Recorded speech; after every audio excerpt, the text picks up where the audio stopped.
मेरे YouTube channel ममता कहानी hub में आप सबका स्वागत है। आज इस वीडियो में भाद्रपद मास की चौथ की माता की कहानी का हम रसपान करेंगे। कथा की श्रवण करने से पहले अगर चैनल को आपने सब्सक्राइब नहीं किया है तो चैनल को सब्सक्राइब करना ना भूलें। भादवा की चौथ भादुड़ी चौथ या बहुला चौथ भी कहा जाता है। इस दिन चौथ माता का व्रत किया जाता है और कहानी सुनी जाती है। इसके बाद बिंदाई जी की कहानी सुनी जाती है। कुंवारी कन्याएं सुंदर, सुशील और अच्छे पति की प्राप्ति के लिए चौथ का व्रत रखती है और स्त्रियां इस व्रत को अपने सुहाग और पति की लंबी आयु के लिए करती है। कि चौथ माता की कहानी।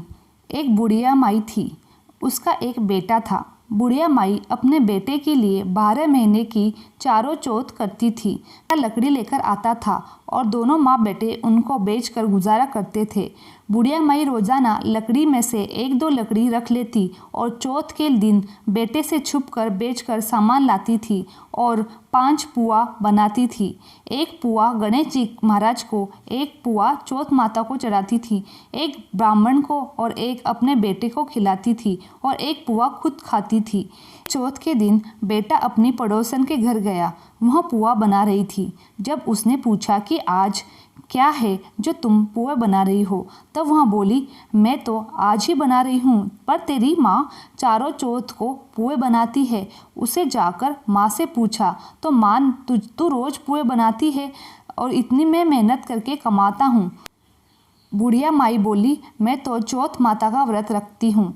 वह बोला कि तू मुझे रख ले या तू चौथ माता का व्रत रख ले। बुढ़िया माई बोली, मैं तो तेरे लिए ही चौथ का व्रत करती हूँ, इसलिए मैं तुझे छोड़ सकती हूँ, पर चौथ माता को नहीं। जब बेटा घर से जाने लगा तो बुढ़िया माई बोली, तू जा रहा है तो मेरे हाथ में से ये आंखें ले जा, संकट आए तो वहाँ ही पूर देना। बेटे ने सोचा बात झूठी है, पर ले चलने में क्या बुराई है।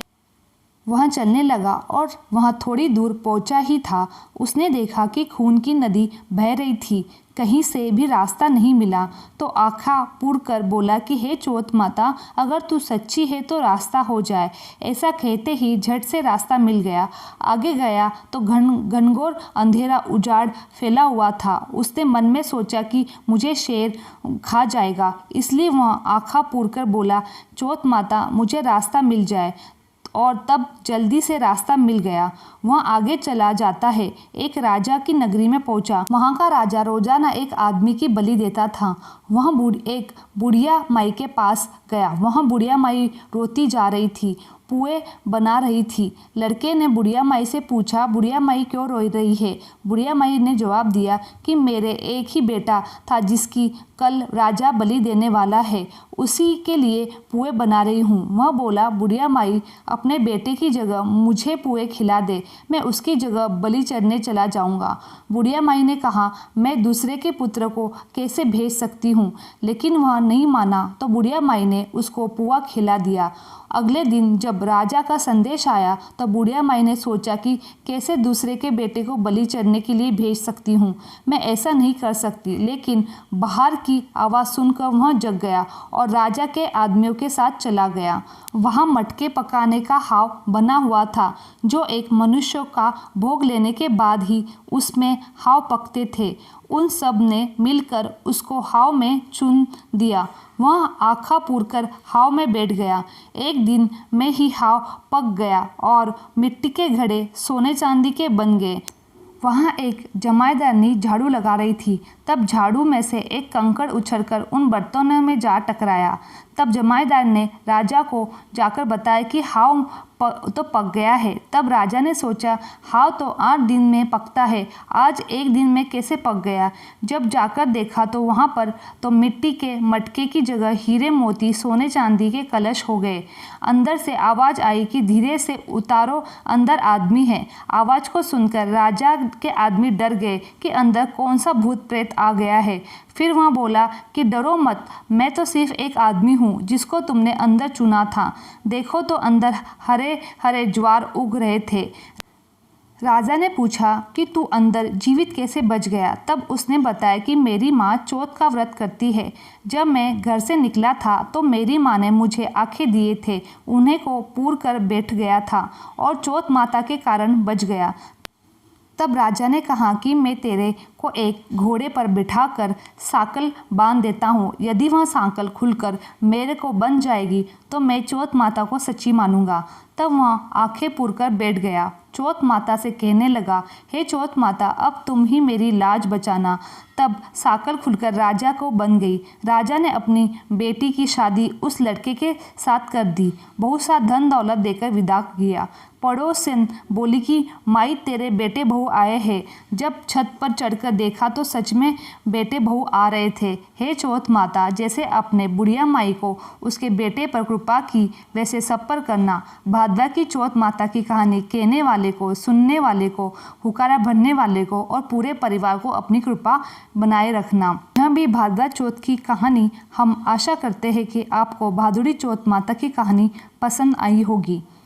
चौथ माता की कहानी सुनने के बाद बिंदाई जी की कहानी जरूर सुने। एक ब्राह्मण था जो नित्य प्रतिदिन सुबह उठकर गंगा जी में स्नान के लिए जाता था और आकर बिंदाई जी की पूजा करता था और बिंदाई जी की कहानी सुनता था। उसकी पत्नी को पूजा करना अच्छा नहीं लगता था और वह गुस्सा हो जाती थी और कहती कि सुबह पहले पूजा पाठ करने बैठ जाते हो, मैं झाड़ू निकालती हूँ, घर का काम करती हूँ, मुझे कोई काम नहीं है क्या? ब्राह्मण उसकी बात को सुनता ही नहीं था। एक दिन ब्राह्मण गंगा जी नहाने के लिए चला गया और पीछे से ब्राह्मणी ने बिंदाई जी को छुपा कर रख दिया। वापस आकर ब्राह्मण ने कहा, बिंदाई जी की मूर्ति कहाँ गई? ब्राह्मणी बोली, मुझे तो नहीं पता कहाँ गई।